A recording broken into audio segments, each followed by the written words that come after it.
The English Hindi YouTube channel पर आपका स्वागत है। पिछली वीडियो में हमने एसएससी जीएसटी पेपर 2 2020 जो 14 फरवरी 2021 को हुआ था उसमें आए हुए इंग्लिश और हिंदी के एसेज के बारे में जाना था। लेकिन आज की वीडियो में जानते हैं कि इंग्लिश टू हिंदी और हिंदी टू इंग्लिश ट्रांसलेशन के लिए जो पैसेज आए थे वह कौन से थे। इंग्लिश टू हिंदी ट्रांसलेशन के लिए जो पैसेज आया था वह द कैरवेन बुक ऑफ प्रोफाइल्स से लिया गया था। प्रस्तुत है वह पैसेज आपकी स्क्रीन पर। There was a time when, world over, everybody knew the standard protocols for what a news person called the celebrity profile.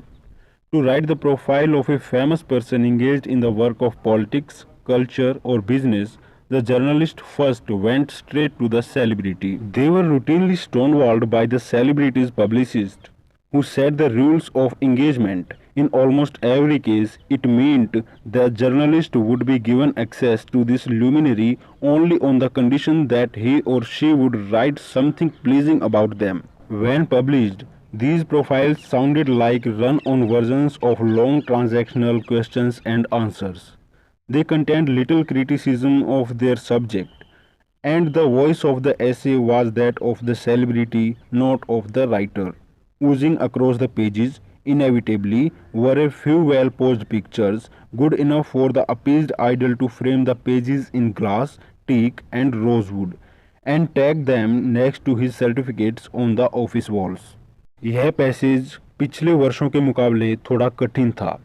बहुत सारे बच्चों ने इसको आधा किया और बहुत कम बच्चे इसको कंप्लीट कर पाए।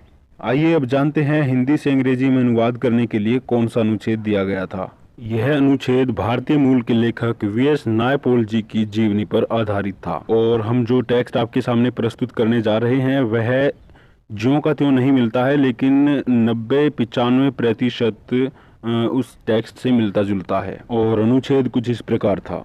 विद्याधर नायपाल के पूर्वज आज से लगभग 150 वर्ष पूर्व कैरेबियन द्वीप समूह के त्रिनिदाद नामक द्वीप में मजदूर बनकर गए थे। यहाँ पर बहुत सारे बच्चों ने कैरेबियन की स्पेलिंग को ठीक नहीं लिखा, जो आपके सामने सही लिखी जा रही है। उनके पिता शासन में एक अधिकारी थे। वो लेखक बनना चाहते थे लेकिन बन नहीं पाए।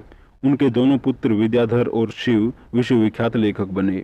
वी.एस. नायपाल ने जीवन भर नौकरी नहीं की। उन्होंने अपनी आरंभिक शिक्षा त्रिनिदाद में करने के बाद वे उच्च शिक्षा के लिए ऑक्सफोर्ड चले गए और फिर लंदन में ही बस गए। उनके शुरू के उपन्यासों के विषय प्रवासी भारतीयों की विदेशों में जिंदगी और समाज में स्थान बनाने के संघर्ष से संबंधित हैं। बुकर एवं नोबेल जैसे प्रतिष्ठित पुरस्कारों से सम्मानित भारतीय मूल के लेखक वी.एस. नायपाल ने अपनी भारत यात्रा के समय अपना भाषण दिया था।